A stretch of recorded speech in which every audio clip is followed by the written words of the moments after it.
بسم اللہ الرحمن الرحیم.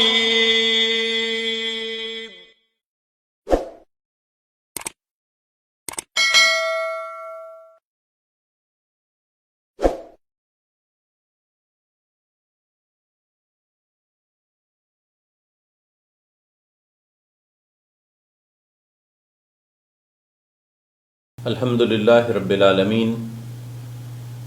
والصلاة والسلام علی رسولہ الامین وعلی آلہ وصحبہ اجمعین. صلاۃ و سلاما لا غایۃ لہما ولا نہایہ. اما بعد فاعوذ باللہ من الشیطان الرجیم. بسم اللہ الرحمن الرحیم. وَإِذَا سَمِعُوا مَا أُنزِلَ إِلَى الرَّسُولِ تَرَىٰ أَعْيُنَهُمْ تَفِيضُ مِنَ الدَّمْعِ مما عرفوا من الحق یقولون ربنا آمنا فاکتبنا مع الشاہدین. سامعین کرام، خواتین و حضرات، نوجوان بچوں اور بچیوں، السلام علیکم ورحمۃ اللہ وبرکاتہ. ہم اللہ تبارک و تعالیٰ کے شکر گزار ہیں کہ قرآن حکیم کو سیکھنے سمجھنے کا آج 7واں دن ہے،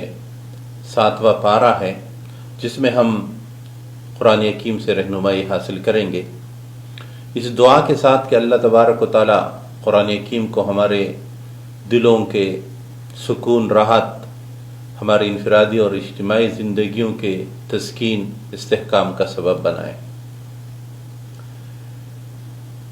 7واں پارہ 2 حصوں پر مشتمل ہے. پہلے حصے میں سورہ مائدہ کا آخری حصہ ہے اور دوسرے حصہ گویا سورہ انعام کا ابتدائی حصہ ہے. گویا 7واں پارہ سورہ مائدہ اور سورہ انعام کے حصوں پر مشتمل ہے. 7ویں پارے کے آغاز میں اللہ تبارک و تعالی اسی مضمون کو جاری رکھے ہوئے ہیں، بیان فرما رہے ہیں جو چھٹے پارے میں جاری تھا، جو سورہ مائدہ کا طر امتیاز ہے، اور وہ یہود و نفسیات اور ان کی کرتوتوں کا بیان، جس میں آخر میں قرآن حکیم نے ذکر کیا تھا آیت نمبر 82 میں کہ لَتَجِدَنَّ أَشَدَّ النَّاسِ عَدَاوَةً لِلَّذِينَ آمَنُوا الْيَهُودَ وَالَّذِينَ أَشْرَكُوا، کہ تم لوگوں میں سے یہودیوں کو ایمان والوں کے ساتھ زیادہ عداوت، زیادہ دشمنی، زیادہ مخالفت، زیادہ مارکارائی میں پاؤ گے، اور مشرکوں کو ان کے مقابلے میں وَلَتَجِدَنَّ أَقْرَبَهُمْ مَوَدَّةً لِلَّذِينَ آمَنُوا، ان کے مقابلے میں مودت، قرب محسوس اگر ہوگا تھوڑا سا تو وہ ان لوگوں کا ہوگا قالوا انا نصارى، جو کہتے ہیں ہم عیسائی ہے، نصارہ ہے. یہاں ان 2 الفاظ کی وضاحت بھی مقصود ہے کہ جو لوگ اپنے آپ کو یہودی کہتے ہیں تو لفظ یہود کی وجہ تسمیہ اور یا ان کی تعریف کیا ہے، یا آج یہودی کسے کہتے ہیں، اور اسی طرح نصارہ کے لفظ کو سمجھنا چاہیے. اس لیے کہ قرآن حکیم ایک اجتماعی امت کی تشکیل کرتا ہے، ایک ایسی اجتماعیت کی تشکیل جس کی بنیاد قرآن و سنت ہے، جس کی بنیاد توحید، رسالت اور آخرت ہے. تو قرآن حکیم نے جب یہودیوں کا ذکر کیا، دراصل ابراہیم علیہ السلام سے آغاز ہوتا ہے انبیاء کے ایک تسلسل کا. انسانی زندگی مختلف خطوں میں بستی رہی ہے، ان میں سے ابراہیم علیہ السلام عراق کے شہر ار میں پیدا ہوئے، اور ابراہیم علیہ السلام نے 2 دینی مراکز قائم کیے، اور یہ 2 مراکز آپ کے 2 بیٹوں جو کہ 2 الگ الگ ماؤں سے تھے، انہیں حضرت ہاجرہ علیہ السلام اور ان کے بیٹے اسماعیل علیہ السلام کو حضرت ابراہیم علیہ السلام نے مکہ میں چھوڑا، اور مکہ میں دعوتی دین کا مرکز انہوں نے سنبھالا، جس کا محور و مرکز کعبۃ اللہ بنا۔ لیکن یہ کعبۃ اللہ اور اس کا ارد گرد اس وقت جب ابراہیم اپنی اولاد کو یہاں چھوڑ رہے تھے تو اس کی کیفیت یہ تھی کہ قرآن حکیم اس کو ذکر کرتا ہے بوادٍ غیر ذی زرع، ایک ایسی زمین جہاں کوئی چیز اگتی نہیں ہے، ان ایک صحرا دشت۔ زمزم کا یہ چشمہ بھی اسماعیل علیہ السلام کے پاؤں رگڑنے کے نتیجے میں پیدا ہوا۔ ابراہیم علیہ السلام نے اپنا دوسرا بیٹا جو سارہ علیہ السلام سے ہے، ان کو آپ نے فلسطین میں، جو جگہ آج بھی ہمارے اخبارات اسے گلیل لکھتے ہیں، لیکن یہ دراصل خلیل کے نام پر آباد وہ جگہ ہے، وہ مسجد ہے جو آج بھی القدس کے ساتھ وہی القدس کہلاتا ہے۔ بیت المقدس کے اس جگہ کی عظمت کی بنیاد ہی یہ ہے۔ بعد میں یہودیوں نے یہاں ہیکل کی بات کی، ہیکل کی انہی تعمیرات کو لے کر۔ اسحاق علیہ السلام یہاں پر رہے، اور اسحاق علیہ السلام سے نسل انبیاء چلی۔ ان کی نسل میں یعقوب علیہ السلام جو مشہور نبی ہے، ان کے بیٹوں میں سے ایک بیٹے کا نام یہودا، اور اس یہودا قبیلے، اس بنیاد پر بننے والے یہودا قبیلے کا نام اختیار کر لیا گیا، استعمال ہونے لگا یہودی مذہب کے لیے، جبکہ یعقوب علیہ السلام کا اپنا لقب اسرائیل ہے۔ تو یہ بنی اسرائیلی کا لفظ اس سے استعمال ہونے لگا، اور بنی اسرائیل میں پھر یہود جو آج ایک مذہب کے طور پر ہے، ان کے لیے یہ لفظ استعمال ہوتا ہے ان کے چھوٹے بیٹے یہودا کے نام پر۔ اس کے بعد عیسائی کے لیے قرآن حکیم ایک لفظ استعمال کرتا ہے نصارہ۔ نصارہ کا لفظ کی 2 وجہ تسمیہ بنتی ہے، اور دلچسپ بات یہ ہے کہ یہودی بھی عیسائیوں کو نصارہ کہتے ہیں، اور اس کی وجہ ان کے ہاں یہ تھی کہ عیسیٰ علیہ السلام جس بستی میں پیدا ہوئے، بیت اللحم کی وہ بستی آج بھی موجود ہے، اور یہ ناصرہ کے رہنے والے تھے۔ تو یہودی طنز کے طور پر، تحقیر و توہین کے طور پر عیسیٰ علیہ السلام کو ناصرہ کا پیغمبر کہتے تھے، اور ان کے ماننے والوں کو ناصری یا نصارہ کے لفظ سے تعبیر کرتے تھے۔ قرآن حکیم نے بھی عیسائیوں کو نصارہ کہا، لیکن اس کی وجہ تسمیت دوسری ہے، اور یہ دنیا میں ہوتا ہے کہ ایک ہی لفظ کی وجہ تسمیہ الگ الگ ہو۔ اسلام کے روح سے، قرآن کے روح سے عیسائیوں کو نصارہ ان کے عیسیٰ علیہ السلام کا ساتھ دینے، عیسیٰ علیہ السلام کی نصرت کرنے، مدد کرنے، اور ان کے شانہ بشانہ اقامت دین کی جدوجہد میں ان کے لیے ان کے ساتھ رہنے، دعوت دین کی جدوجہد میں ان کا ساتھ دینے۔ اس لیے صاحب کشاف علامہ جر اللہ زمخشری نے بھی لکھا ہے کہ ان کے نصرت عیسیٰ علیہ السلام کی کرنے کی وجہ سے ان کو نصارہ کہا جاتا۔ تو مسلمانوں کے ہاں ہم عیسائیوں کو کسی توہین یا کمتری کی وجہ سے نصارہ نہیں کہتے، بلکہ یہ تو ان کی خوبی ہے جس کی وجہ سے ان کو ہم نصارہ یا قرآن حکیم ان کو نصارہ کے لفظ سے تعبیر کرتے۔ اب یہ بات بھی سمجھنے والی کہ قرآن حکیم نے دونوں کا فرق بتایا کہ مسلمانوں کے ساتھ یہودیوں کی عداوت زیادہ ہوگی بمقابلہ عیسائیوں کے، لیکن تاریخ ایک اور سبق پیش کرتی ہے، ایک اور پہلو، کہ مسلمانوں نے یہودیوں کو کبھی براہ راست مارا نہیں، لڑائی ہماری نہیں ہوئی، صرف 2 مرتبہ۔ پہلی مرتبہ تو مدینے سے بنو قریظہ، بنو قینقاع اور خیبر کی جو جنگ ہوئی،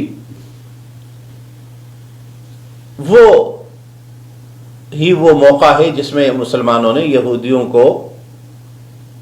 مدینے کے حدود سے باہر کر دیا۔ اس کے بعد چونکہ یہودی ہمیشہ ٹارگٹ رہے، یہودیوں کے ساتھ لڑائیاں عیسائیوں کی ہوتی رہی، اور یہ عمل صدیوں سے جاری رہا۔ اس دوران انہیں اعلان بلفور اسرائیلی ریاست کی موجودہ 47 میں قیام تک یہودیوں کو عیسائیوں سے پناہ ملتی رہی، تحفظ ملتا رہا تو مسلمان علاقوں میں، یہاں تک کہ اسپین اندلس سے جب مسلمان اسلامی ریاست کے ختم ہونے کے بعد وہاں سے نکالے گئے تو صرف مسلمان نہیں نکالے گئے بلکہ یہودی بھی وہاں سے نکل آئے، حالانکہ وہاں فرنانڈ اور ازبیلا عیسائیوں کی حکومت قائم ہوئی، اور یہ یہودی وہاں سے جب نکلے تو یہ آئے بغداد اور دیگر اسلامی علاقوں میں، ان کی بستیاں بنی اور عرصے تک یہ یہاں رہتے رہے۔ لیکن اس کے بعد ایک وقت آیا کہ یہودیوں نے عیسائیوں کے ساتھ سے آزادی حاصل کی، خصوصاً امریکہ کے وجود کے نتیجے میں، اور جنگ عظیم دوم میں برطانیہ کے نقصانات کو پورا کرنے کے پاداش میں ساتھ دینے کے سہولتوں میں حصہ ڈالنے کی وجہ سے برطانیہ نے اپنے مقبوضہ علاقے شام، فلسطین میں یہودیوں کی اس قرارداد کو منظور کیا، اور جب ترکی ریاست کے حصے تقسیم ہوئے تو اس کے بعد یہاں ایک یہودی ریاست یعنی اسرائیل کی بنیاد رکھی گئی۔ خود یہ فلسطین کا علاقہ بھی مسلمانوں نے یہودیوں سے نہیں لیا۔ پہلی مرتبہ حضرت عمر فاروق رضی اللہ تعالیٰ عنہ کے دور خلافت میں بھی یہ علاقہ مسلمانوں نے عیسائیوں سے لیا۔ دوسری مرتبہ صلاح الدین ایوبی کے دور میں بھی یہ علاقہ اگر مسلمانوں نے لیا تو یہودیوں کے بجائے عیسائی یہاں تھے اور ان سے لیا گیا۔ البتہ مسلمانوں سے یہ علاقہ یہودیوں کو برطانیہ نے دلوایا، اور ایک دھوکے اور سازش اور فراڈ کے ذریعے معاہدوں کو، وعدوں کو توڑنے کے نتیجے میں۔ تو قرآن حکیم نے جب یہ ذکر کیا کہ یہودی زیادہ دشمنی کریں گے مسلمانوں کے ساتھ، تو یہ قرآن کے ایک عجیب سا معجزانہ بیان ہے، اس لیے کہ قرآن حکیم کوئی 2 سال کی بات تو کرتا نہیں ہے، 1400 سال پہلے یہ بات کہی گئی تھی، اور آج بھی قرآن یہی کہہ رہا ہے، اور جب تک دنیا باقی ہے قرآن حکیم کا یہ پیغام رہے گا۔ اس کا بڑا دلچسپ مطالعہ مشہور مستشرق جو بعد میں ایمان لائے، گیری ملر، انہوں نے قرآن حکیم کے 2 مقامات کے بارے میں فرمایا کہ دنیا والوں کے پاس 2 ایسے موقع تھے کہ جس میں یہ بات ثابت کی جا سکتی تھی کہ قرآن حکیم عالم الغیب ذات کی طرف سے نہیں ہے، یہ کلام اللہ نہیں ہے، یہ وحی نہیں ہے۔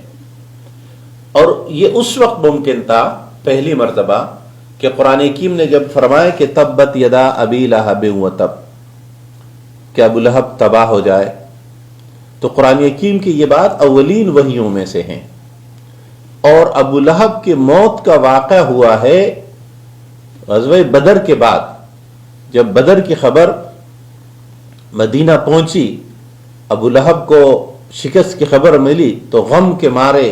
وہ ایک عجیب سے تکلیف، دکھ، درد میں کا شکار ہوا. اسی میں اس کے بدن میں اتنے تناؤ اور کینسر پتہ نہیں کون سی بیماری لگی کہ اس کے پورے بدن سے بدبو آنے لگی. اور پہلے اسے مدینے سے باہر، مکے سے باہر ان کے بیٹوں نے منتقل کیا، پڑوسیوں کے ناگواری کی وجہ سے کہ بدبو ہمیں تنگ کر رہی ہے. اور وہاں جب وفات ہو گئی تو ہاتھ لگانے کے بجائے ایک گڑھا کھودا گیا ملازمین سے، غلاموں سے، اور لکڑی کے سہارے ان کی لاش کو اس میں گرا کر اوپر مٹی ڈال دی گئی. یہ ابو لہب کا انجام تھا. لیکن یہ بات جب قرآن حکیم نے کی تو اس وقت سے لے کر بدر تک درمیان میں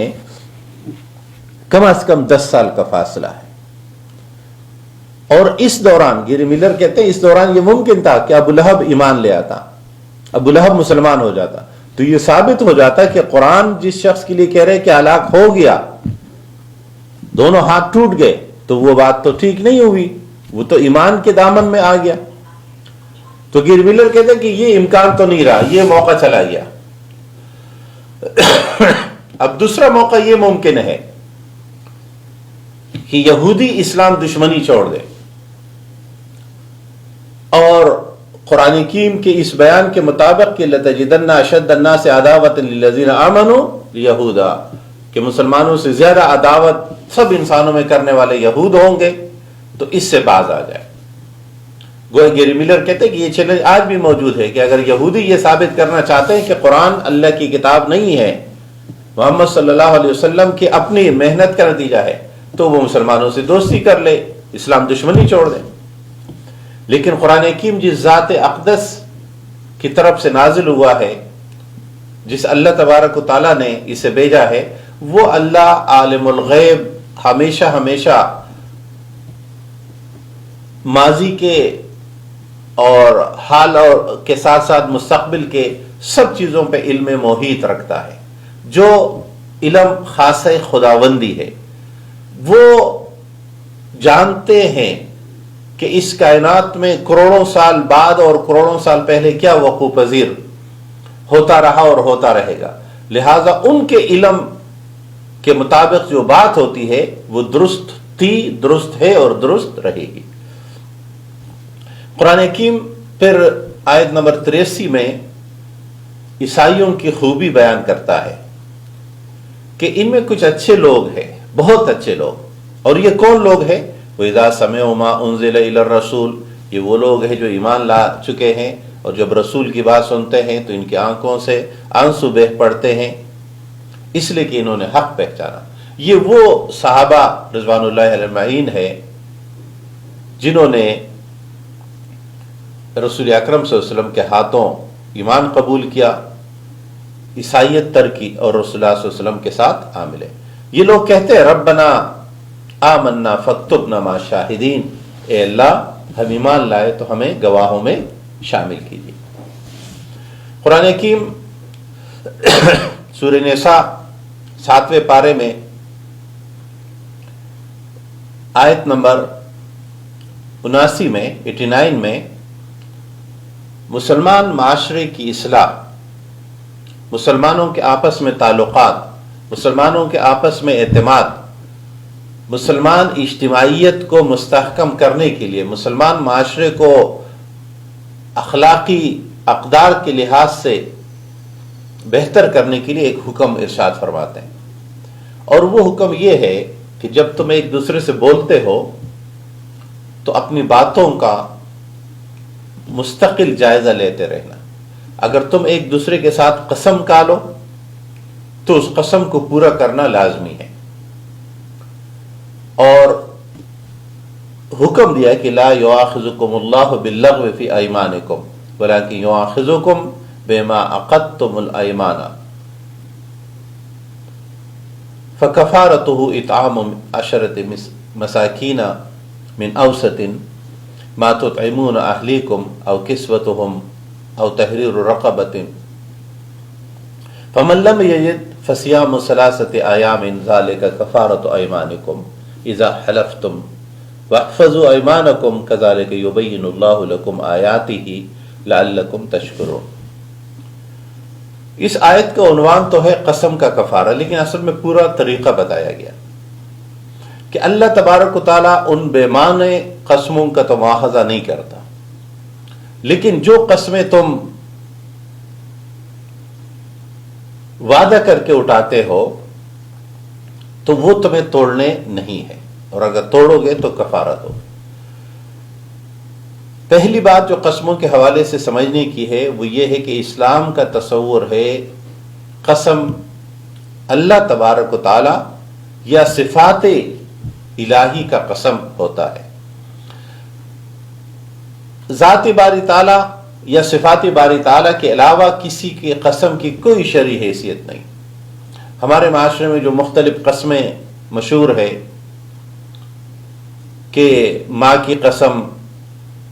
یا کسی جگہ کی ہم قسم اٹھاتے ہیں، تو ایسی کوئی قسم نہیں ہوتی۔ ہاں، جب کسی کو منسوب کیا جائے اللہ کی طرف، جیسے اگر کوئی یہ کہے اللہ کی ذات کی قسم، یا کوئی یہ کہے کہ رب کعبہ کی قسم، تو یہ قسم کعبے کی نہیں ہے، کعبے کے رب کی ہے۔ یا کوئی یہ قسم اٹھائے تو درست ہوگا کہ قرآن بھیجنے والے کی قسم، یا کوئی یہ کہے کہ محمد صلی اللہ علیہ وسلم کے رب کی قسم، تو پھر قسم یہ درست ہے۔ یا اللہ کی الوہیت، اللہ کی خالقیت، اللہ کی مالکیت کی قسم، یہ سب صفات کی درست۔ لیکن ہم آپس میں ایک دوسرے کے نام لے کر یا اپنے رشتہ داروں کا ذکر کر کے یا کچھ اچھائیوں کا ذکر کر کے،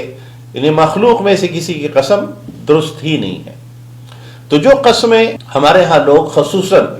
جب ہم چیز خریدتے ہیں اور ہمارا دکاندار کہتے ہیں نا خدا کی قسم گھر میں اتنے کا پڑا ہے، تو یہ جو اللہ کی قسمیں ہم اٹھاتے ہیں، ان قسموں کا مواخذہ ہوگا، اور وہ بدترین تاجر ہے جو اپنی چیز کو اللہ کی قسم کا آڑ لے کر فروخت کرتا ہے۔ ہم چونکہ اپنا کاروباری اعتماد برقرار نہیں کر پاتے تو ہم اللہ کے نام کو سہارا بناتے ہیں۔ تو قرآن حکیم نے فرمایا کہ اللہ کے نام کو تحت مشق نہ بنایا جائے اپنے قسموں کے لیے، تاکہ تم اپنی خراب چیز فروخت کر لو یا تم نیکیوں سے رک جاؤ کہ جو کہ ہم نے قسم کہا ہے اس لیے نہیں کر سکتے۔ تو اگر کسی نے نیکیوں کے کام میں رکاوٹ بن رہا ہو قسم، تو وہ قسم توڑ کے کفارہ ادا کر کے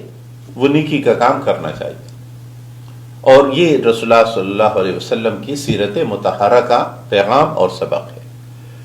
قرآن حکیم فرماتا ہے کہ قسم کھانے کے بعد اگر توڑنا پڑ جائے تو اس کا طریقہ ہے، اور وہ کیا ہے کہ تم کفارہ دو گے۔ اور وہ کفارہ کیا ہے؟ اطعام 10 مساکین من اوسط، درمیانے درجے کا تمہارے استعداد کے مطابق، جس طرح تم گھروں میں کھاتے ہو ویسے ہی 10 مساکین کو کھانا کھلانا۔ یہ بیک وقت بھی ہو سکتا ہے کہ 10 مساکین کو جمع کر کے کھانا کھلا دیا جائے، اور یہ بھی ممکن ہے کہ ایک مسکین کو 10 مرتبہ کھانا کھلائے، 10 دن کا کھانا کھلایا جائے۔ اگر اور اس کے بعد چونکہ درمیان میں او ہے تو یہ یا او کسوت، تو ہم یا ان کو کپڑے پہنایا جائے، انہیں ان کے لباس کا انتظام کیا جائے۔ او تحریر رقبۃ، یا اگر کوئی غلام دستیاب ہے تو اسے رہا کرایا جائے۔ لیکن اگر یہ بھی فمن لم یجد فصیام 3 ایام، اگر یہ بھی ممکن نہیں ہے تو 3۔ یہاں قرآن حکیم کی ترتیب میں قرآن حکیم کی ترجیح موجود ہے، ثواب کے لحاظ سے بھی ترجیح اور استعداد کے لحاظ سے بھی ترجیح۔ اگر کسی کے لیے یہ ممکن ہے کہ وہ 10 مسکینوں کو کھانا کھلا سکتا ہے تو وہ 3 روزوں کے بجائے 10 مسکینوں کو کھانا کھلائے، لیکن اگر کوئی نہیں کر سکتا تو وہ 3 دن کے روزے رکھے۔ اب سوال یہ ہے کہ قرآن حکیم ایسے ہمیں سنوارنے، ہماری تربیت کے لیے قرآن نے جو اسلوب اختیار کیا وہ بڑا معنی خیز ہے۔ کہ ایک مسلمان کی تربیت ایسی ہو کہ اس کی زبان سے نکلنے والے ہر لفظ کی اہمیت ہے۔ اسلام، قرآن مسلمان کو ایک ذمہ دار شخصیت بناتا ہے، ایک ایسی ذمہ دار شخصیت جس کے گرد معاشرہ اکٹھا ہوتا ہے، جس پر معاشرے کا اعتماد ہوتا ہے کہ یہ بات کہی ہے اس مسلمان اور مومن نے، تو اس پر اعتماد کیا جاتا ہے، اور پھر لوگ نمونے عمل بنتے ہیں، پھر رول ماڈل بنتے ہیں، پھر دنیا متاثر ہوتی ہے، اور پھر لوگ دین کی طرف آتے ہیں، پھر لوگ مسلمانوں کو دیکھ کر اسلام قبول کر لیں گے۔ اگر ہم اپنے آپ کو اس شخصیت، اس ڈھانچے میں ڈال دیں، اس قالب میں ڈال دیں جو قالب قرآن حکیم ہمارے لیے متعین کرتا ہے اور ہمیں سکھاتا ہے کہ ہم اس کے اندر خود کو سنوار سکیں۔ قرآن حکیم سورہ نساء پارہ نمبر 8 میں آیت نمبر 103 میں ہماری ایک اور رہنمائی یہ فرماتا ہے کہ ما جعل اللہ من بحیرۃ ولا سائبۃ ولا وسیلۃ ولا حام ولکن الذین کفروا یفترون علی اللہ الکذب واکثرهم لا یعقلون، کہ اللہ تبارک و تعالی نے آیت نے بنیادی طور پر یہ سکھایا کہ انسان مختلف موقعوں، مختلف علاقوں میں مختلف خود ساختہ حرمتوں کو تراشتا ہے، چیزوں کو مقدس ٹھہرانا شروع کر دیتا ہے، کبھی جانوروں کو، کبھی جگہوں کو، کبھی شخصیات کو۔ قرآن حکیم انسانی معاشرے کے اندر ہر شخص، ہر مقام، ہر چیز کا حیثیت متعین کرتا ہے۔ جیسے قرآن حکیم نے فرمایا میں نے تمہارے لیے اس زمین میں جانور پیدا کیے ہیں کہ تم اس سے استفادہ کرو۔ استفادے کے سب طریقے کہ ان کو ذبح کر کے حلال جانور مقرر کیے جن کو ذبح کر کے تم ان کے گوشت سے اپنے کھانے کی ضروریات پوری کرو۔ کچھ جانوروں کو ہم نے تمہارے سواری کے لیے بنایا،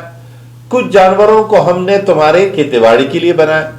کچھ جانوروں کو تم جہاد میں استعمال کرتے ہو، یہ وہ ہے جو بار برداری کے علاوہ کام آتے ہیں سواری کے، اور یہ سب تمہارے لیے ہے۔ لیکن انسان جب اس پیغام کو بھول جاتا ہے تو وہ کسی جانور کو، مثلا یہ قرآن حکیم نے نام لیے ہے بحیرہ، صائبہ، وسیلہ اور حام، یہ وہ جانور ہے جو یا تو ان میں قدر مشترک یہ ہے کہ یہ زیادہ بچے پیدا کرنے کے بعد ذرا ان کی اہمیت بن جاتی ہے، چونکہ نر جانوروں کی ایک اہمیت ہے اور مادہ جانوروں کی اہمیت دوسرے لحاظ سے ہے۔ تو جس اونٹنی یا اونٹ کے بچے زیادہ ہو جاتے تھے یا دیگر جانوروں کے، ان ناموں کے تعین میں یہ اختلاف ضرور ہے کہ آیا بحیرہ کس والے اونٹنی کو کہتے تھے، صاحبہ کس والے کو کہتے ہیں، اس پہ ڈیفینیشن میں فرق تو ہے، لیکن مرکزی دونوں قدر مشترک جانور اور وہ جانور جو زیادہ فائدہ دے دے تو ان کو مقدس ٹھہرا لیتے تھے اور پھر ان سے مزید کام نہیں لیتے تھے، یا کچھ جانوروں کو مختلف شخصیات کے نام پر نامزد کر کے چھوڑ دیا جاتا تھا کہ یہ ان سے کوئی کام نہیں لیں گے۔ تو قرآن حکیم نے فرمایا کہ اللہ تبارک و تعالیٰ نے کسی جانور کو کوئی تقدس عطا نہیں کیا ہے، اس بنیاد پر تمام جانور انسانوں کے کام کے لیے ہے۔ لیکن اس کا یہ مطلب بھی نہیں کہ قرآن حکیم کی تعلیم یہ کہ جانوروں سے دشمنی کی جائے۔ اسلام جانوروں کی دشمنی کی بات بھی نہیں کرتا، وہ تمہارے لیے ہے، تمہارے کوئی کام آئے، جو ضرورت تمہاری پوری کرے ٹھیک ہے، اور اگر ضرورت پوری نہیں کرتے تو اللہ کے مخلوق ہے، اپنے آپ میں رہیں گے، اپنی زندگی گزاریں گے۔ بسم اللہ الرحمن الرحیم۔ الحمد للہ الذی خلق السماوات والارض وجعل الظلمات والنور ثم الذین کفروا بربہم یعدلون۔ سورہ انعام پارہ نمبر 7 سے اللہ تبارک و تعالی قرآن حکیم میں ہمیں رہنمائی عطا کرتے ہیں کہ اللہ تبارک و تعالی ہی وہ ذات ہے جس نے آسمانوں اور زمین کو پیدا کیا، وجعل الظلمات، اور اسی نے تاریکیاں ڈھیر ساری اور والنور، اور ایک نور پیدا کیا۔ لیکن جن لوگوں نے کفر اختیار کیا وہ اس کے بعد بربہم یعدلون، اپنے اس رب کے ساتھ جن کی صفات بیان ہوئی، زمین و آسمان کی تخلیق، ڈھیر ساری تاریکیاں اور ایک نور، اس کے مقابلے میں باقیوں کو برابر کرتے ہیں۔ سورہ انعام بھی مکی صورت ہے، اور مکی صورت ہونے کے ناطے اس کے مضامین بھی توحید، رسالت اور آخرت ہی رہیں گے، انہیں عقائد پہ بات ہوگی، انسان کے ذہنی اور دل و دماغ کی تبدیلی کی بات ہوگی۔ گویا یہ اسلامی معاشرے کے تشکیل کی پہلی بنیاد ہے۔ فرد کے سنوارنے کا، فرد کو بدلنے کا، دل و دماغ کی دنیا کی تبدیلی کا اصل میں آغاز یہ مکی صورتوں کے مضامین کا موضوع ہے۔ اللہ تبارک و تعالی نے جب فرمایا کہ رب وہ ذات ہے، تمام تعریف اسی کے لیے ہے جس نے زمین اور آسمان کو خلق کیا۔ خلق کا لفظ بہت معنویت والا ہے، پیدا کرنا، لیکن جب خلق کا لفظ استعمال ہوتا ہے تو اس کی معنویت میں یہ بات شامل ہے کہ کسی چیز کو سوچ سمجھ کر کسی مقصد کے لیے بنایا جائے۔ مثلا اگر ہم زمین پر کسی پتھر کو تیزی سے پھینکتے ہیں اور وہ ایک راستہ سا، ایک لکیر بناتے ہوئے پتھر گزر جاتا ہے، کہیں پر ٹک جاتا ہے، تو ہم میں کوئی شخص یہ نہیں کہہ سکتا کہ میں نے اس لکیر کو بنایا ہے یا اس کو خلق کیا، اس لیے کہ یہ تو غور و فکر، منصوبے اور اس کے انجام اور اس کے نتائج، یعنی ہر وہ کام جسے سوچ سمجھ کے، غور و فکر کر کے، منصوبے کے ساتھ، اس کے مقاصد کے تعین کے ساتھ، اس کے طریقہ کار کے تعین کے ساتھ ہو، وہ خلق کہلاتا ہے۔ اس کا مطلب یہ ہے کہ جب قرآن حکیم فرماتا ہے یہ کائنات خلق ہوئی ہے، تو اس کا مطلب ہے یہ خود بخود وجود میں نہیں آئی، یہ کسی اتفاقی حادثے کا نتیجہ نہیں ہے، اور ایسا نہیں ہے کہ اچانک ہی ایک بڑا دھماکہ ہوا اور اس کے نتیجے میں کائنات وجود میں آئی، بلکہ یہ زمین و آسمان کی تخلیق ہوئی ہے، یعنی کوئی ذات ہے جس نے ایک منصوبہ بنایا، اس منصوبے کے اہداف کے تعین کیے، اور ان میں ایک انسان کی تخلیق بھی شامل ہے، نباتات کی، جانوروں کی، حیوانات کی، اور اس کائنات یہ تمام جو کچھ ہے یا جو کچھ وقوع پذیر ہو رہا ہے۔ اور جب ہم خلق کی بات کرتے ہیں، اور خلق اللہ کی صفت ہے، اور یہ کائنات میں یہ تخلیق کا عمل اب بھی جاری ہے، جس کے لیے اقبال نے کہا تھا کہ یہ کائنات ابھی ناتمام ہے، شاید کہ دمادم آ رہی ہے صدائے کن فیکون۔ تو یہ کن فیکون کی جو صدا ہے، اس کے تحت یہ کائنات شمال رخ پہ جو پھیل رہی ہے، اور ہم اس کے دوردراز اور سفر کے بارے میں کہ اتنے نوری سال کے فاصلے پر وہ سیارہ موجود ہے، یہ سیارہ موجود ہے، یا مریخ کی مسافت اتنی ہے اور مریخ اتنا وسیع ہے، یہ سب کچھ اس ایک لفظ خلق میں موجود ہے کہ اللہ نے خلق کیا۔ دنیا میں جو مختلف فلسفے، تھیالوجیز موجود ہے، لوگوں کی خود ساختہ دانشوریاں موجود ہے، ان میں سے ایک یہ ہے کہ یہ کائنات خود بنی ہے، کوئی منصوبہ نہیں ہے، کوئی خالق نہیں ہے۔ اس پہ بہت بات ہمیشہ سے، یہ ہر نبی کے دور میں اس پہ بات ہوتی رہی ہے اور آج بھی ہو رہی ہے۔ اور اب آسان سی ایک بات تو یہ کہی جا سکتی ہے کہ جو لوگ یہ سمجھتے ہیں کہ کائنات خود بنی ہے، تو یہ جو ہمارے ہاں مختلف بیماریاں ہیں، خصوصاً یہ کورونا کی بیماری ہے، تو کورونا کی بیماری کا علاج کیوں خود نہیں بن پاتا؟ اس کے لیے کیوں لوگ محنت کر رہے ہیں؟ یا تم بہت ساری بیماریوں کے لیے ہم محنت کر کے کوئی علاج ڈھونڈتے ہیں۔ تو دراصل ہم کائنات میں یہ تصور، چونکہ اس کو کہتے ہیں خود بخود کا فلسفہ، تو خود بخود والی تھیوری جو ہے یہ تو آغاز کے لیے، یعنی بعد کے دور میں تو خود بخود والے بھی اس سے مایوس ہے کہ نہیں، خود بخود بعد کی چیزیں خود بخود نہیں ہیں، پہلی چیزیں خود بخود۔ امام ابو حنیفہ رحمہ اللہ نے اپنے دور میں اس کو ایک مثال سے، جب کسی شخص نے یہ سوال اٹھایا کہ کائنات خود بنی ہے، اور یہ بات مناظرے کی شکل اختیار کر گئی، تو امام ابو حنیفہ رحمۃ اللہ علیہ مناظرے میں تاخیر سے پہنچے۔ تو مقابل مناظر نے کہا کہ یہ تو آپ نے وعدہ کیا تھا اور آپ تاخیر سے آئے۔ تو انہوں نے کہا اصل میں جب پہنچا یہاں آنے کے لیے مجھے دریا سے پار آنا پڑا، جب میں دریا کے کنارے پہنچا تو کشتی موجود نہیں تھی، تو اتنے میں ارد گرد موجود درخت میں سے 2-3 درخت گر پڑے، ان کے خود کے شتیرے بن گئی، لکڑی کے بڑے بڑے لمبے، اور وہ آپس میں جڑ گئے، جڑنے کے بعد خود ہی وہ کشتی بنی، اور وہ کشتی خود چلنے لگی، میں اس میں بیٹھ کر آ گیا، تو اس لیے یہ لیٹ ہوئے ہم۔ تو مقابل نے کہا کہ یہ کیسے ممکن ہے کہ کشتی خود بن گئی؟ تو امام حنیفہ نے فرمایا کہ یہی تو ہم کہہ رہے ہیں کہ جب ایک کشتی خود بخود نہیں بن سکتی تو اتنی بڑی کائنات خود بخود کیسے بن گئی؟ اور پھر اس موضوع پر بہت سارا مواد ہے۔ اللہ تبارک و تعالیٰ کی یہ کائنات، اس میں عجیب سا کنٹراسٹ ہے، اور قرآن حکیم اس کو اختلاف سے ذکر کرتا ہے، اختلاف لیل و نہار،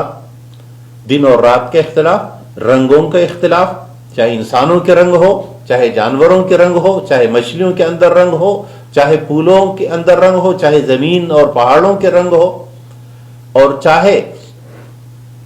یہ جو تبدیلیاں ہیں مختلف، یہ سب یہ اس بات کی علامت ہے کہ کوئی ذات ہے جو اس کو مینٹین کر رہا ہے۔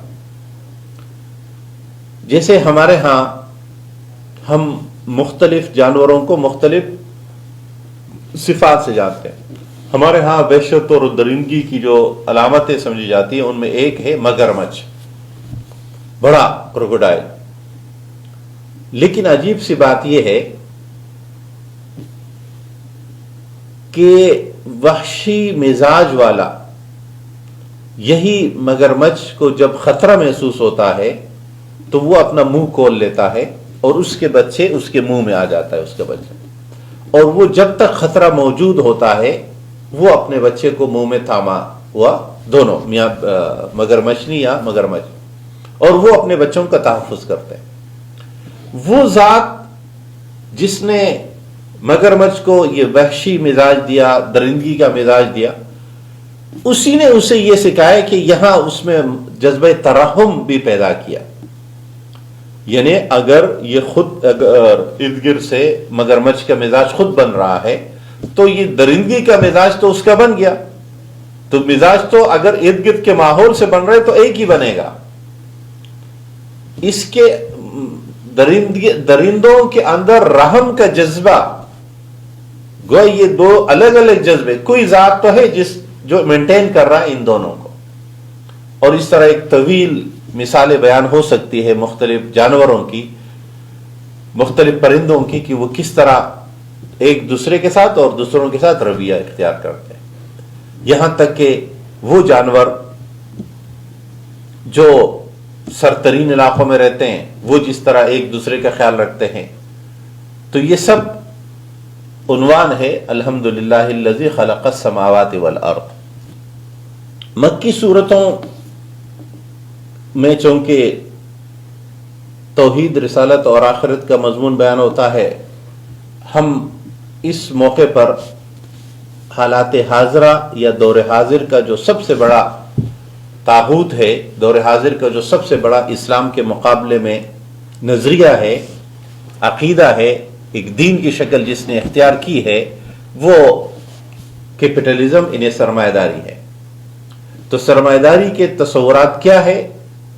اسلام اور قرآن کے ان تصورات کے مطابق خصوصاً ان 3 عقائد کے مقابلے میں، یعنی توحید، رسالت اور آخرت کے مقابلے میں سرمایہ داری کا جو عقیدہ ہے وہ سمجھنے والا ہے، تاکہ ہم لمحے موجود کو صحیح طریقے سے جان سکیں اور ان غلط فہمیوں کو دور کر سکے جو اس پروپیگنڈے کی وجہ سے پیدا ہوئی ہے۔ تو توحید کے مقابلے میں سرمایہ دارانہ نظام کا عقیدہ ہے آزادی، اور رسالت کے مقابلے میں ہے عقیدہ مساوات، آخرت کے مقابلے میں ہے عقیدہ ترقی۔ تو کچھ وضاحت اس کی بھی ہو جائے کہ آزادی سے مراد کیا ہے۔ ہمارے ہاں بعض دفعہ ہم آزادی کو خوبصورت لفظ ہونے کے لحاظ سے اور مسلمانوں کے اندر جو جزوی طور پر ایک تصور پایا جاتا ہے اور جو درست بھی ہے کہ ہم انسانوں کو آزادی دلانا چاہتے ہیں، تو جب مسلمان یہ جملہ کہتا ہے تو اس کا مطلب کیا ہوتا ہے، اور جب سرمایہ دارانہ نظام یہ جملہ استعمال کرتے ہیں تو اس کا مطلب کیا ہوتا ہے، اس فرق کو سمجھنا بہت ضروری ہے۔ جب ہم کہتے ہیں کہ ہم آزادی چاہتے ہیں تو اس کا مطلب ہے ہم انسانوں کی غلامی میں نہیں آنا چاہتے، ہم ایک اللہ کی اطاعت فرما برداری میں زندگی گزارنا چاہتے ہیں۔ یہ ہے اسلام یا مسلمانوں کا تصور، اور اسی بنیاد پر وہ مشہور جملہ ہے کہ حضرت عمر فاروق رضی اللہ تعالیٰ عنہ نے فرمایا کہ لوگوں کو ان کی ماؤں نے آزاد جنا ہے، تم نے کب سے غلام بنانا شروع کیا۔ یہ ہے اس کا کہ کوئی مسلمان دوسرے مسلمان یا کسی دوسرے شخص کی غلامی اختیار نہیں کرے گا۔ وہ اگر سر تسلیم خم کرے گا نیکی اور بدی کے فرق اور پہچان میں، بات ماننے میں، تو وہ ایک اللہ رب العالمین کا تو غلام ہوگا، باقی وہ کسی اور کا غلام۔ اس لیے کہ اسلام غلامی نہیں، آزادی اور غلبہ چاہتا ہے۔ آزادی اور غیر آزادی میں جو ہم لغت کے لحاظ سے فرق یوں کر سکتے ہیں کہ آپ کچھ کام کرنے کی صلاحیت رکھتے ہیں اور آپ اس میں مجبور نہیں ہیں، جیسے جانور حرکت کرنے کی صلاحیت رکھتے ہیں لیکن وہ گفتگو نہیں کر سکتے، جانور کتاب نہیں لکھ سکتے، جانور تقریر نہیں کر سکتے، اپنے معافی ضمیر کے اس طرح اظہار نہیں کر سکتے۔ تو جانور آزاد ہے چلنے میں، جب چاہے جس طرف چاہے چل سکتے،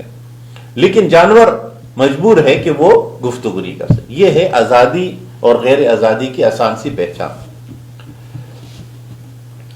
دراصل تاریخی لحاظ سے 18ویں صدی عیسوی میں یورپ میں فرانسیسی سائنسدان ڈیکارٹ اور اسی قریبی دور میں جرمنی فلسفی کانٹ نے ایک تصور پیش کیا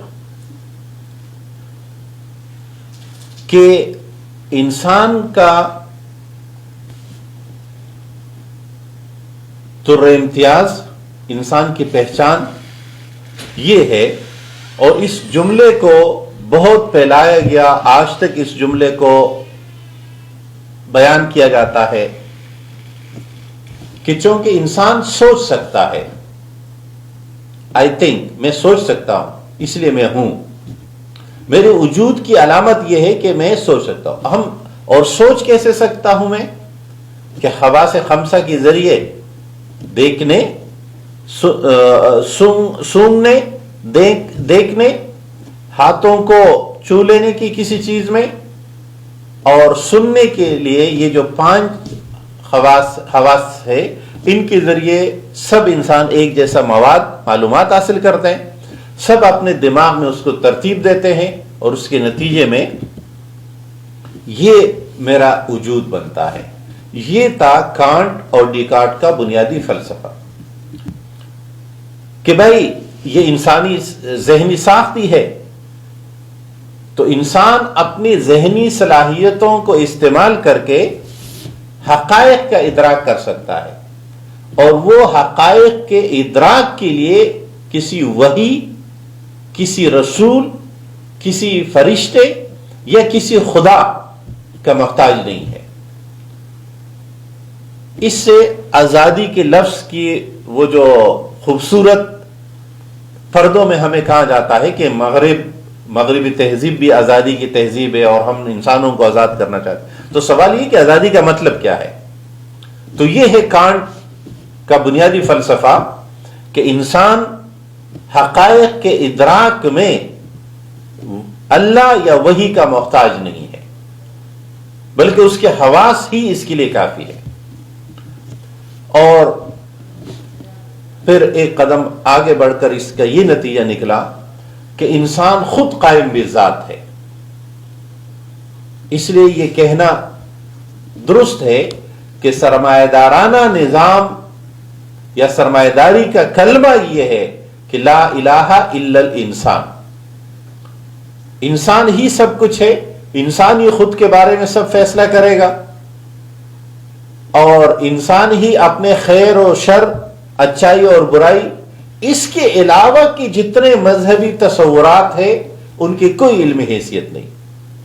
انہیں سرمایہ دارانہ علمیت کی بنیادی یہ ہے کہ علم صرف ان حقائق تک محدود ہے جن کو ہم حواس خمسہ کے ذریعے سے جان سکتے ہیں، اور جو چیزیں حواس خمسہ کے ذریعے یا اس کے دائرے سے خارج ہے تو ان کا خیر و شر، انسانی معاملات کی تفہیم اور تشکیل میں کوئی کردار نہیں ہے، کوئی تعلق نہیں ہے۔ انسان اپنے خیر و شر، اپنے تمام دیگر معاملات، چاہے انفرادی ہو یا اجتماعی ہو،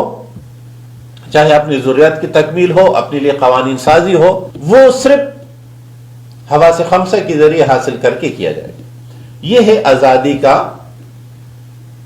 تصور مغرب یا تصور سرمایہ داری، یعنی ہر انسان آزاد ہے اپنے ہدایت کے حصول اور حق اور خیر کے تعین میں خود پر انحصار کرے گا،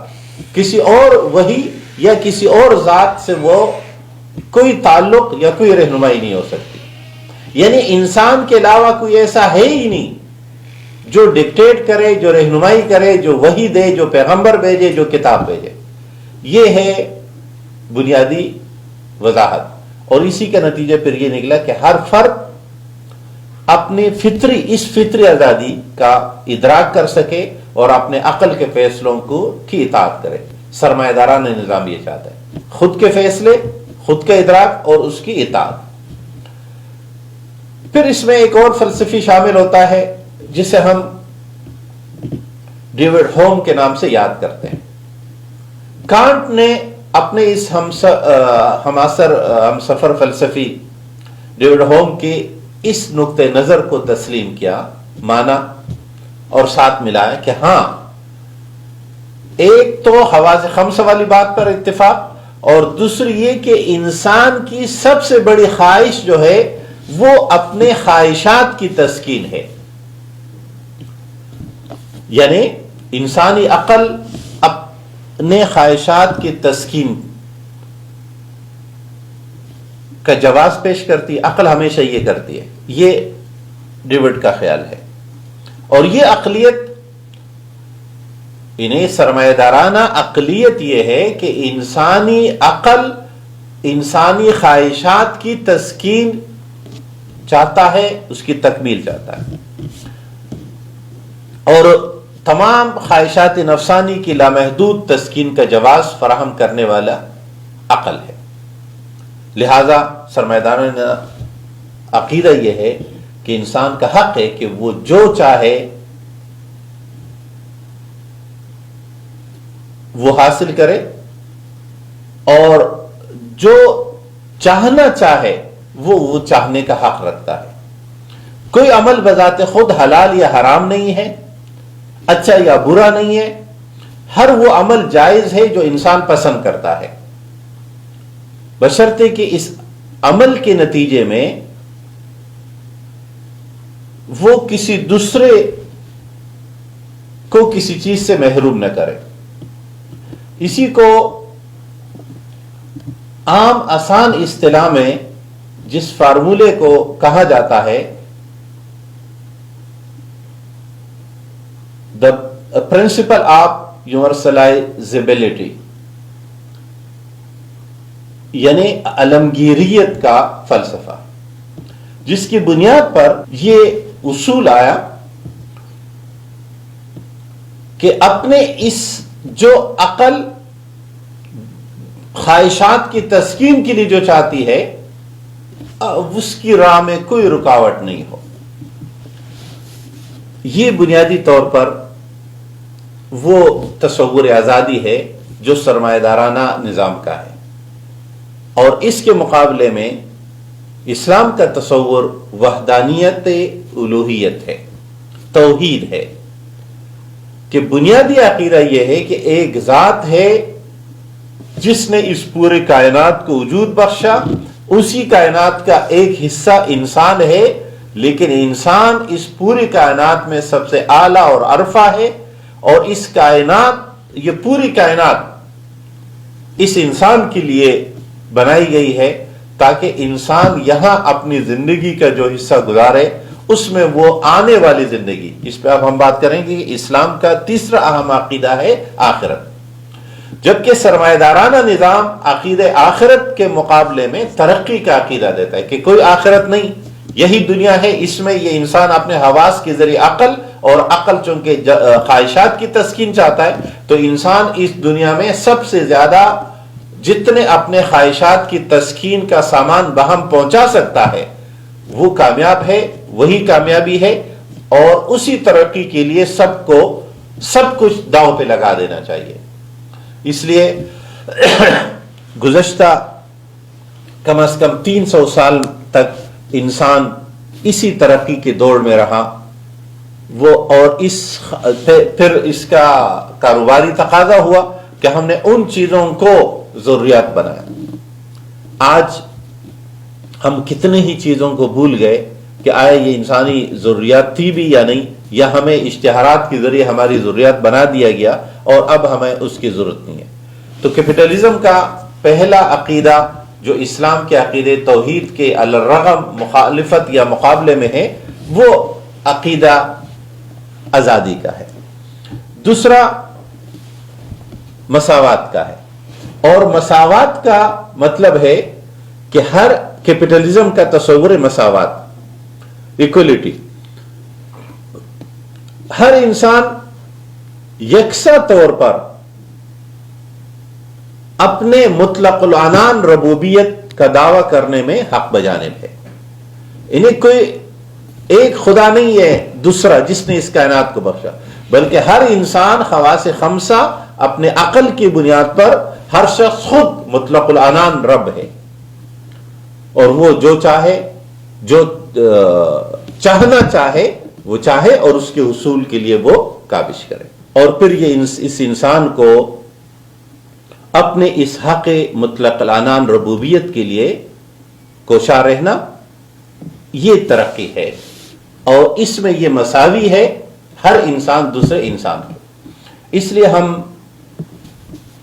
یہ جانتے ہیں کہ سرمایہ دارانہ نظام اسی بنیادوں پر ان تمام معاشرتی اقدار، سماجی پابندیوں کے خلاف ہے جو کوئی معاشرہ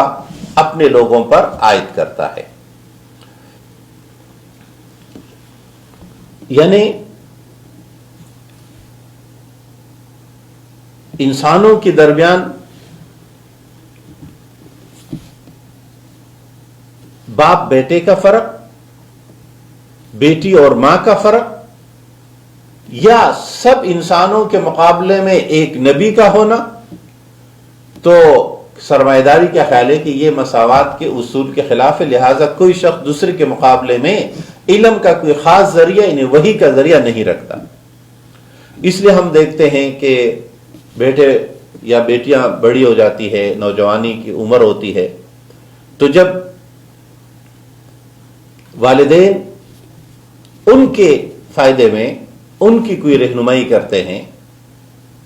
تو سرمایہ دارانہ نظام اس کی حوصلہ شکنی کرتا ہے اور اس کے مختلف اصول بنائے گئے. جیسے کچھ یورپین ممالک میں یہ قانون بنایا گیا کہ ہر سٹیزن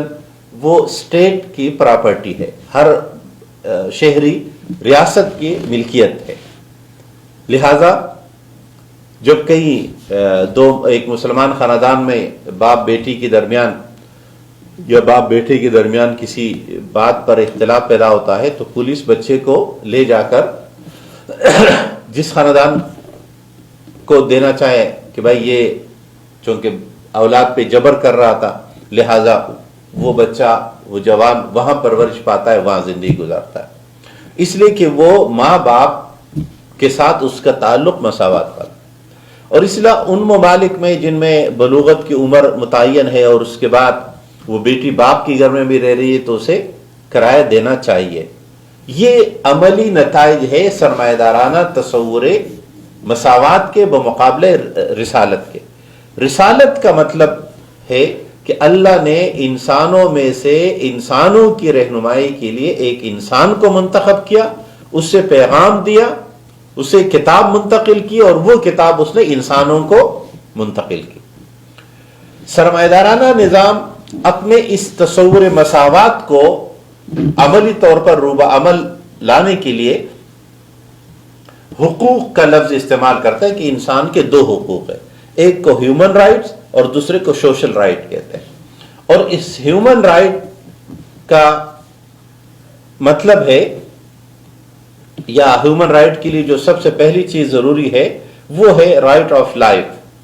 آزادی حیات. اور اس سے مراد یہ کہ ہر شہری کو یہ حق ہے اور یہ اس کی ذمہ داری ہے کہ وہ اپنی پوری زندگی اس سرمایہ دارانہ بڑھوتی کے لیے صرف کرے.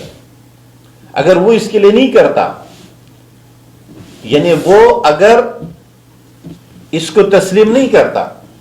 تو اس کی یہ رائٹ آف لائف ختم ہو جاتا ہے. اور رائٹ آف لائف کے ختم ہونے کی سب سے بڑی مثال ہے ریڈ انڈین کو جب امریکن نے 17ویں صدی سے 19ویں صدی کے درمیان قتل کیا تو بظاہر یہ انسانیت کا سب سے بڑا جرم ہے. لیکن آپ کو ہمیں یہ جان کر حیرت ہوتی ہے کہ دنیا کا بہت زیادہ بڑا فلسفی دانشور سمجھا جانے والا جان لاک، وہ اس کے اور آج تک بہت سارے اور بھی سرمایہ دارانہ فلاسفہ اور اسکالر وہ اس کو برا نہیں کہتے، بلکہ جان لاک کہتے ہیں، ان کا جملہ مثال بڑے عجیب ہے کہ ریڈ انڈین اور بینسوں کا قتل عام ایکول ہے، مسائی ہے، اس لیے کہ بینسے بھی ہیومنز نہیں ہے. پہلے انہیں ہیومن کے دائرے میں کیوں کہ بینسے اپنے آپ کو استعمال نہیں کرتی ہے سرمایہ دارانہ بڑھوتی میں استعمال کے لیے. تو وہ کہتے ہیں جس طرح بینسے اور ریڈ انڈین دونوں یہ امریکہ کی زرخیز سرزمینوں پر قبضہ کیے ہوئے ہیں، لہذا یہاں سرمایہ داری کے عمل کو انہوں نے مشکل بنایا، لہذا ان سے یہ خالی کرنا درست ہے. یعنی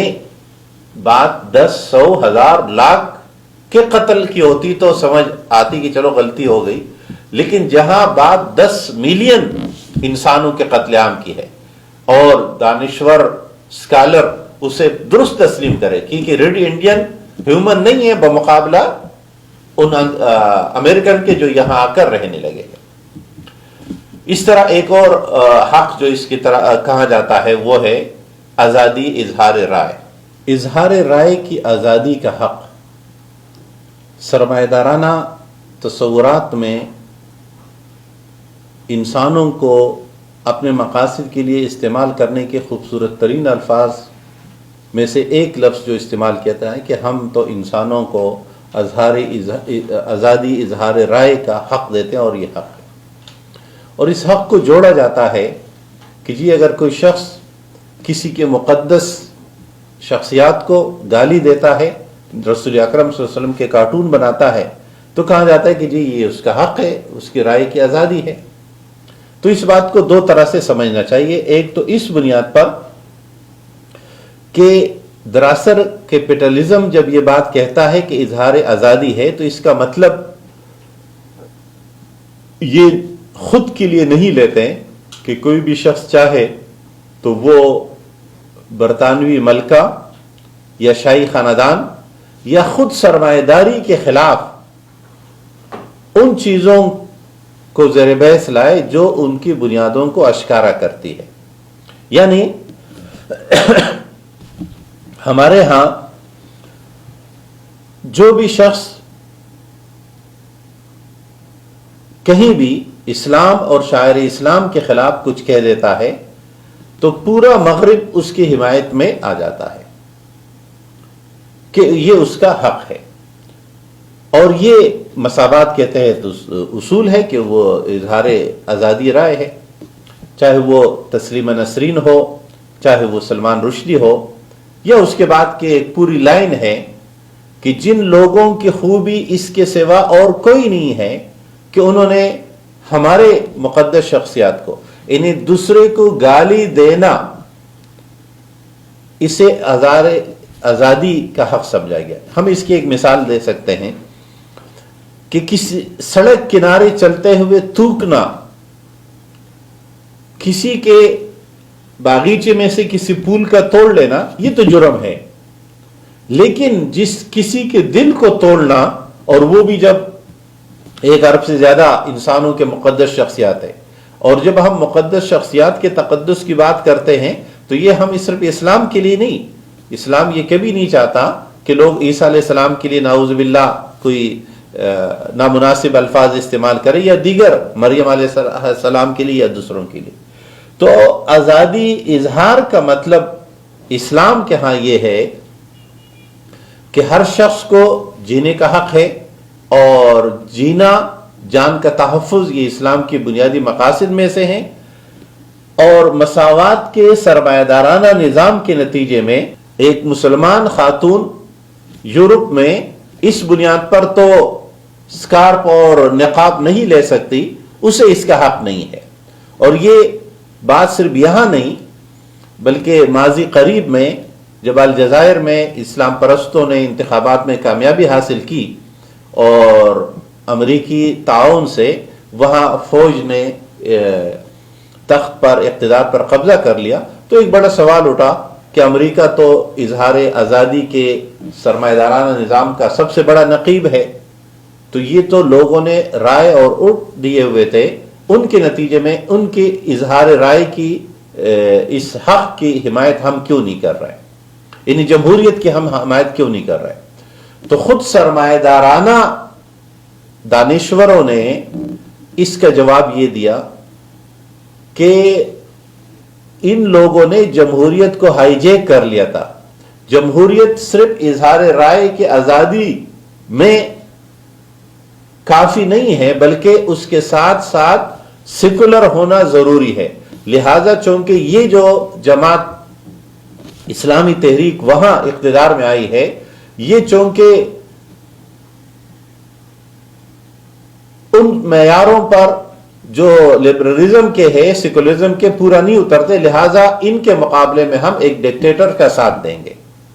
اور یہی حال پاکستان میں ہمیشہ سرمایہ دارانہ اور غیر ملکی اقاؤں نے ہمیشہ فوجی امریت کو سپورٹ کیا ہے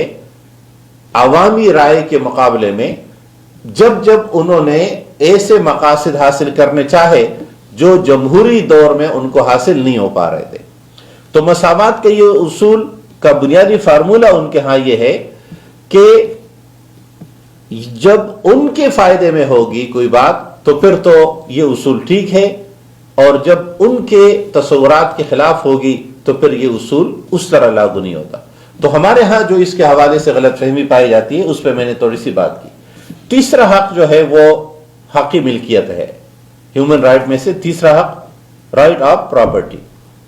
اور اس کا مطلب یہ ہے کہ سرمایہ دارانہ نظام کے لیے یہ اپنے تمام املاک استعمال کرے گا، سپرد کرے گا، اور اگر یہ سرمایہ دارانہ نظام میں رکاوٹ بنتا ہے تو خود اس پر یہ حق ختم ہونے کے بعد تمام دروازے بند کر دیے جائیں گے. یہ جو ہم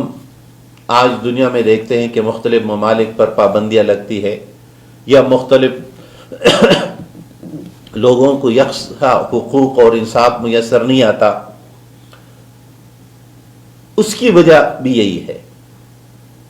کہ حق ملکیت اس وقت تک ہے جب تک آپ سرمایہ دارانہ نظام میں استعمال ہوتے ہیں، حصہ بنتے ہیں۔ اگر آپ سرمایہ دارانہ نظام کا حصہ نہیں بنتے تو پھر آپ کی حق ملکیت ساقط ہو جاتی۔ ہم توحید، رسالت اور آخرت کے مقابلے میں سرمایہ دارانہ نظام کے جو 3 بنیادی عقائد تھے، آزادی، مساوات اور ترقی پہ بات کر رہے تھے، اور ہم آگے چل کر اس کی مزید وضاحت، آج آزادی کی وضاحت زیادہ ہو گئی لیکن مساوات اور ترقی پہ پوری بات نہیں ہو سکی۔ اگلے کسی نشست میں رسالت کے ساتھ اس بات پہ تفصیل سے بات کریں گے۔ قرآن حکیم سورہ انعام کے پارہ نمبر 7 میں ایک اور اہم موضوع بیان کرتا ہے جسے آیت نمبر 12 میں ذکر کیا گیا، قُلْ لِمَنْ مَا فِي السَّمَاوَاتِ وَالْأَرْضِ، آپ کہہ دیجئے کہ زمین آسمان میں جو کچھ ہے یہ کس کے لیے؟ قُلْ لِلَّهِ كَتَبَ عَلَى نَفْسِهِ الرَّحْمَةَ لَيَجْمَعَنَّكُمْ إِلَى يَوْمِ الْقِيَامَةِ لَا رَيْبَ فِيهِ الَّذِينَ خَسِرُوا أَنفُسَهُمْ فَهُمْ لَا يُؤْمِنُونَ، کہ اللہ تبارک و تعالی نے اپنے اوپر یہ لازم کر دیا، طے کر دیا کہ میری رحمت حدیث کے الفاظ میں سبقت اختیار کرے گی، یعنی اللہ کی رحمت زیادہ متوجہ ہوگی مخلوق کی طرف، انسانیت کی طرف، اس کائنات کی طرف، اس کے مقابلے میں اس کا غضب کم اور بہت محدود ہوگا۔ رحمت کی یہ فراوانی کا آغاز ہم اپنے جسم سے کر سکتے ہیں۔ اللہ تبارک و تعالی نے اس پوری کائنات کو اس طرح تشکیل دیا ہے کہ اس میں ایک سیارہ، یعنی یہ کرۂ ارض پر انسان بسے گا تو انسان کے لیے اس کرۂ ارض میں جتنی ضروریات ہے اس سب کو بہم پہنچایا ہے، اور پھر اللہ تبارک و تعالی زندگی گزارنے کا جو نظام دیتا ہے اس کی بنیاد بھی رحمت پر ہے۔ جو ذات اس کو لے کر آئی، جس کو ذمہ دار بنایا اللہ تبارک و تعالی نے،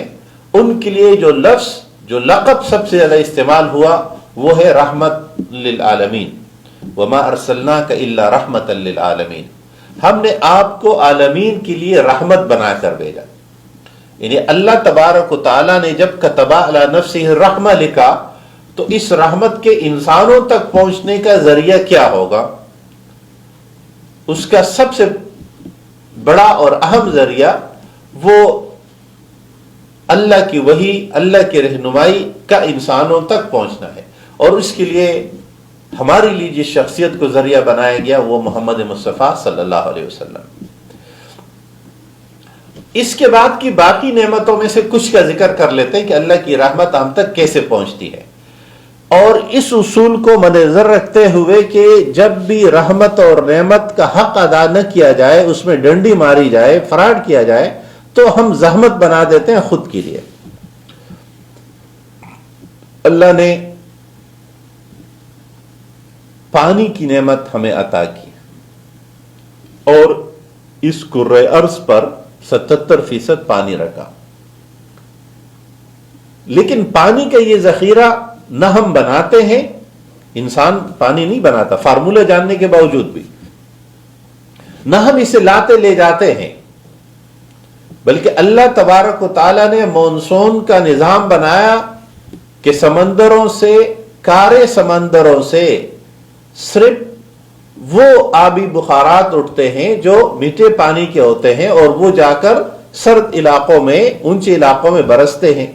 یعنی ہم کراچی کی مثال لے لیں، کراچی ساحل پر موجود ہے، لیکن ہمیں جو میٹھا پانی وہ اسی سمندر سے اٹھنے والے آبی بخارات جو جا کر ہزاروں کلومیٹر دور برستے ہیں، یہ جو ان کا فضائی سفر ہے، اگر صرف یہ سفر انسان کو کرنے کے لیے یہ ذمہ داری دی جائے کہ اس سفر کے جو اخراجات ہے وہ تم نے خود اٹھانے ہیں، تو اتنے ٹنوں وزنی پانی کو یہاں سے لے جا کر وہاں برسانا اور پھر وہاں زمین کے اوپر یا زمین کے نیچے ہوتے ہوتے یہاں تک لانے کہ جو اخراجات ہوں گے یہ ممکن ہی نہیں ہوگا کہ انسان کراچی والے اسے افورڈ کر سکے. ہمارے اوپر کوئی اخراجات نہیں. سورج جتنی روشنی روزانہ انسانیت کو دیتا ہے اس کے کبھی اللہ نے بل بیچ کر ہم سے اخراجات نہیں مانگے, ہم سے قیمت وصول نہیں کی گئی. اس طرح یہ آکسیجن کا جو نظام اللہ تبارک و تعالیٰ نے فری میں بنایا ہے اس کے کبھی ہم سے قیمت وصول نہیں کی گئی. اور یہ تو وہ ہے جو بظاہر نظر آنے والا ہے. ہر شخص کے جسم کے اندر اللہ تبارک و تعالیٰ نے جو مائکرو سے مائکرو ترین ٹیکنالوجیز رکھی ہے, ارد گرد کے پوری کائنات کو اس کے لیے بنایا ہے, ان سب کے یہ سب اظہار ہے اللہ کی صفت رحمت کا جو مستمرہ ہے, جو ہر شخص کے ساتھ جاری ہے قطع نظر اس کے کہ وہ مومن ہے یا کافر ہے. اللہ تبارک و تعالیٰ نے اپنی تمام نعمتیں وہ کافروں سے روکی نہیں ہے. لیکن اب ذرا اس بات کا بھی جائزہ لینا چاہیے کہ اللہ کی یہ رحمت ہمارے لیے رحمت کب جاتا ہے؟ جب ہم اس پانی کو اور اس کے ذخیروں کو یا جب یہ پہنچنے والے ہوتے ہیں ان کے راستوں کو گندا کر دیتے ہیں, خراب کر دیتے ہیں. ہم بالعموم پانی کی سنتوں کا ذکر کرتے ہیں. پانی کی سنتیں میں سے یقیناً یہ بات ہے جو ہم ذکر کرتے ہیں, بیٹھ کر پینا, بسم اللہ سے شروع کرنا, یہ عمومی سنتیں ہیں. یہ تو کھانے کے لیے بھی ہے, یہ تو گاڑی جب ہم ڈرائیونگ شروع کرتے ہیں تو تب بھی, یا کوئی بھی کام شروع کرتے ہیں تو بسم اللہ پڑھنی چاہیے. پانی کی سنتیں کیا ہے؟ رسول اللہ صلی اللہ علیہ وسلم نے فرمایا پانی کو ناپاک نہ کرنا, انہیں پانی میں پیشاب نہیں کرنا چاہیے. لیکن اگر آپ دریا راوی کو دیکھیں یا جو مختلف دریا چلے آ رہے ہیں,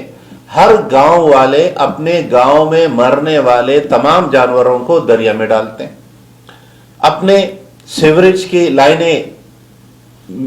دریاؤں کی طرف کر دی گئی ہے جس کے نتیجے میں پانی خراب ہونا شروع ہوا. تو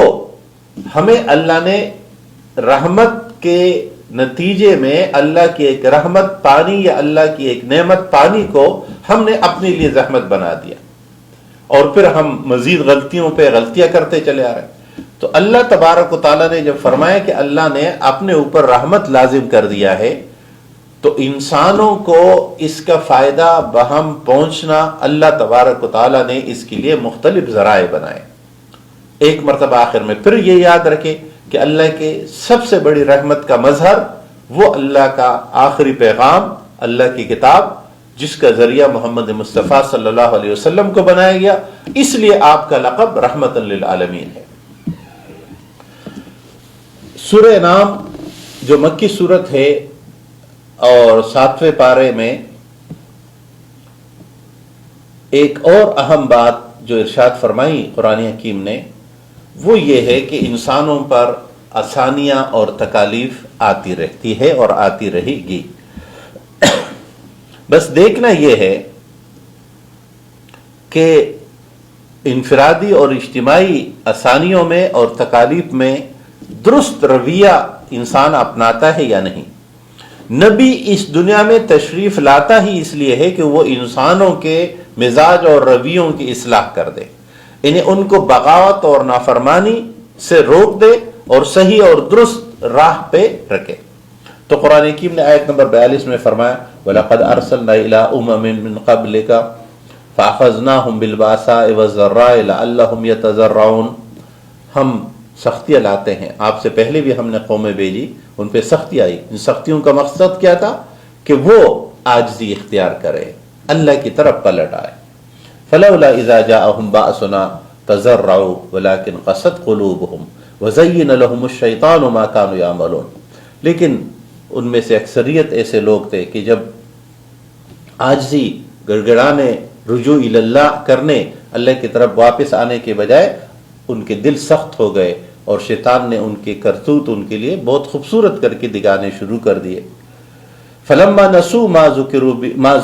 بِهِ فتحنا علیہم ابواب کل شیء، جب انہوں نے ہمارے پیغام کو بلا دیا تو ہم نے ان پر دروازے کھول دیے ہر طرح کے۔ پہلے کیا کیا؟ حتی اذا فرحوا بما اوتوا، ہر طرح کی چیزیں، ترقی، سہولیات ہم دیتے رہے، بہت خوش رہے یہ لوگ۔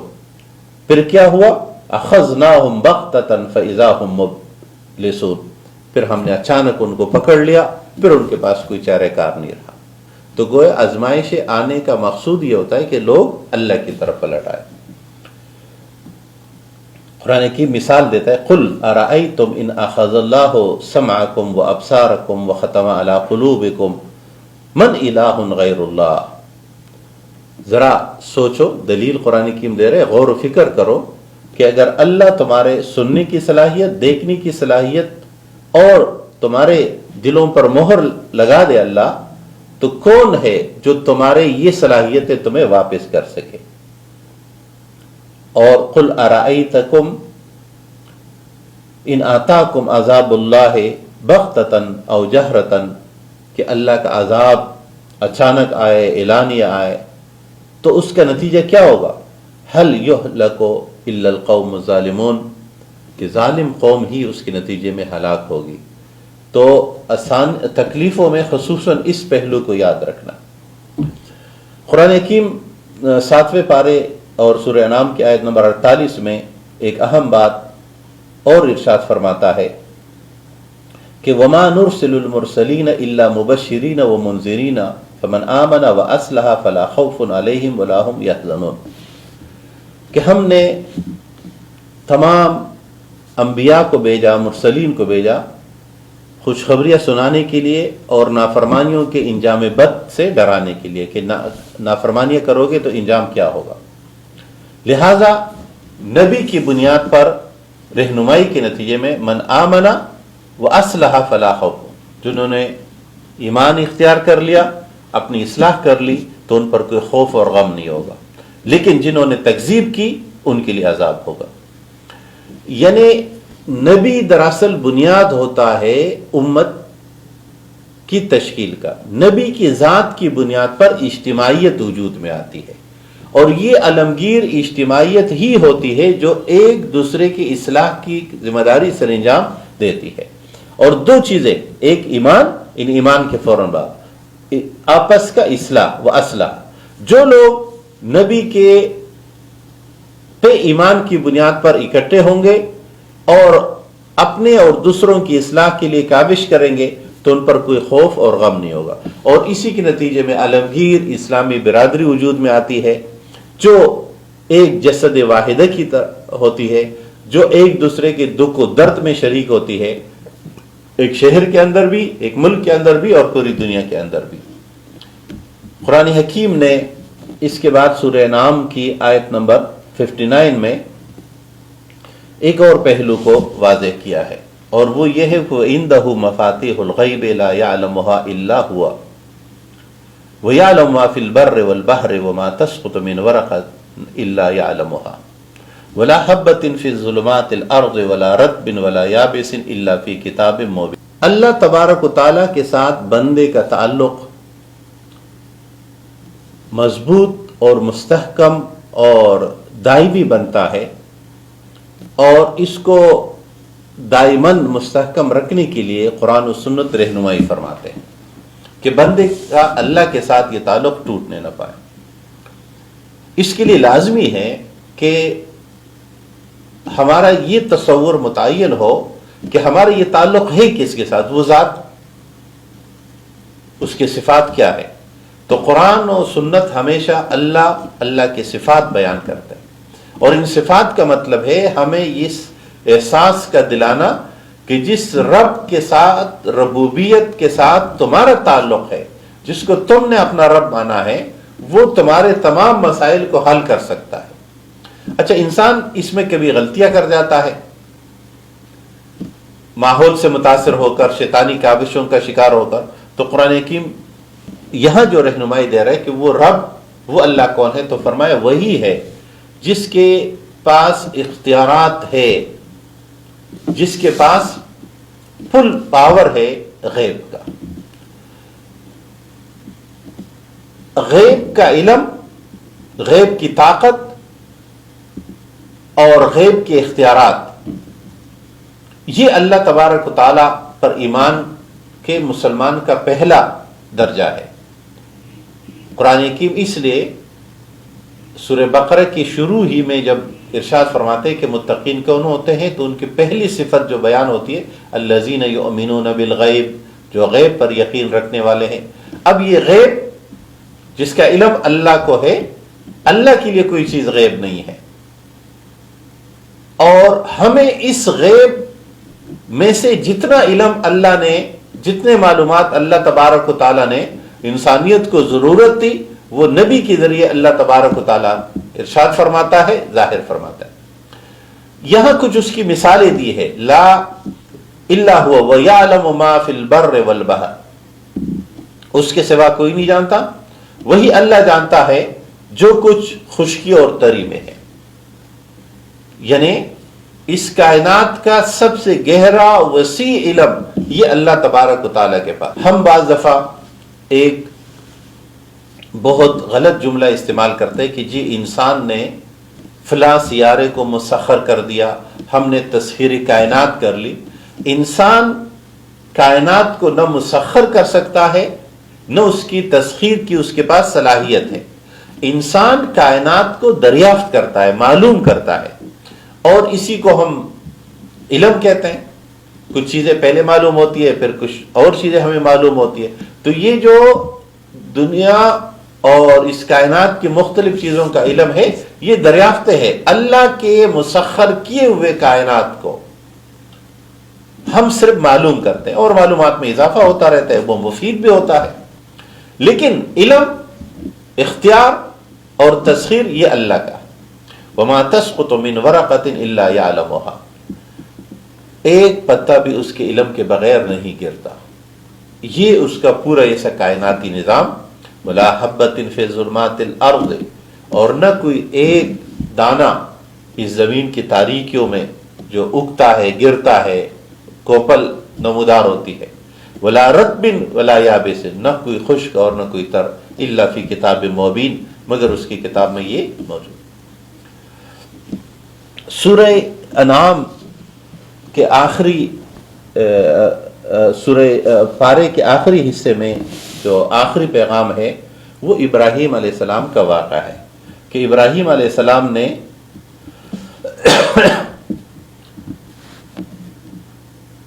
اپنے والد آزر،